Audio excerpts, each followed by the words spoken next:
Hey there, Zende here, and I am here to talk to you about the Wind Waker HD release for the Wii U.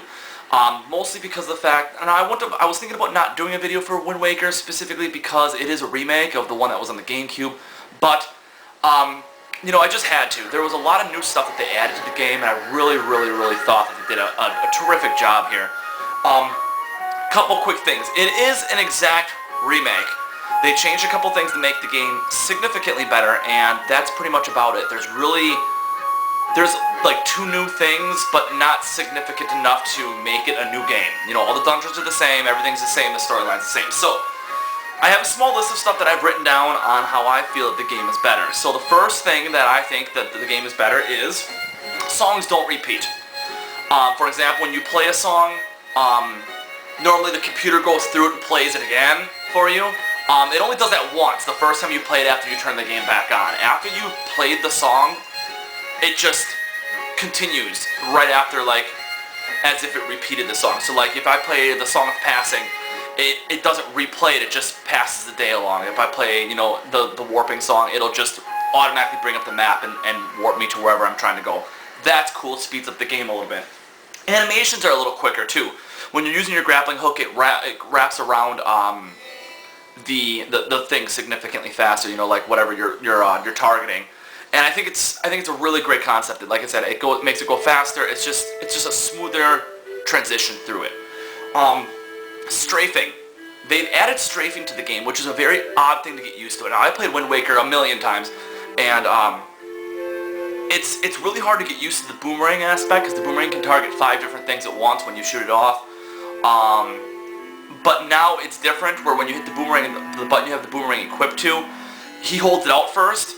He doesn't shoot it off right away because the game has the ability to strafe. So when you're in first person with, like, the bow, you can actually move around while you're in first person with the bow. And at first I was like, okay, I don't know if I'm going to like this, but it has become a very valuable asset to the way I fight against things. Because Wind Waker, you fight against a lot of stuff at once, and I love that. Wizrobes, especially, are significantly easier to defeat when you can move while they're throwing things at you. I like it. However, I do think the ability to turn off the strafing should have been offered in the game. I truly think that the game itself, because there's a small learning curve, I think, to it, and I think being able to turn it off would have been kind of cool. But whatever, it's a small gripe I have to the new great arsenal of what you can do now in the game. The Tingle Bottle is a new item. It replaced the Tingle Tuner, for those that don't know. The Tingle Bottle allows you to write a message and send it out to the ocean, and people who are also playing the game, part of the internet world, will pick it up, and they can read whatever message you want to write, which I think is really neat. It replaced the Tingle Tuner because the Tingle Tuner required the Game Boy Advance to hook up to the GameCube to play, and since the Wii U doesn't do that, they needed to replace the item. So I really like the idea of the Tingle Bottle a lot. The game offers Hero Mode, where no hearts drop at all whatsoever, and you can toggle it on and off at any time, and everything deals double damage, which is really neat, so I think that's a cool aspect. The gamepad adds a lot to it. You can switch inventories without even pausing the game. You can toggle using the L button between your map and your inventory, so you can constantly be switching. You never even have to pause the game. It's great. I didn't realize how much I was going to like the Zelda game with that concept, but it is just remarkable, so I really like it a lot. It's definitely a concept that I think that they need to keep for sure in the future.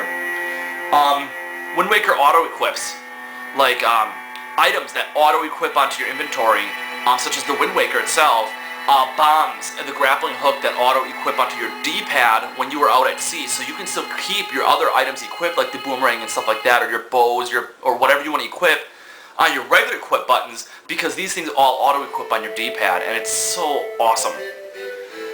They took out 5 of the Triforce charts. They still kept 3, so you do have to get 3 of them translated still, so that's still kind of a pain, but whatever, you're not dropping nearly as much money. And the number one thing, the Swift Sale. You don't get it right away, but you can get it pretty early. It's in the auction house. Get it as soon as you can. It makes your speed like 3 times the speed on the sea, and automatically puts the wind at your back. It is phenomenal. I just cannot believe they didn't think of this idea earlier. Get it as soon as you can. It is just amazing how much time it cuts down on. Definitely get it. I just can't describe it enough. So If I were to give you a number, I really honestly think that if I were to give you a number rating on it, I would probably rate it probably a good solid, like 8.59, because I'm a big fan of Wind Waker. I liked it a lot, and I had a lot of fun going through it again. So we'd have to go with it an official 8.75, because it's right in between the two of them. So 8.75 is my number, and I will see you when A Link Between Worlds comes out next month. All right, talk to you guys later. Bye.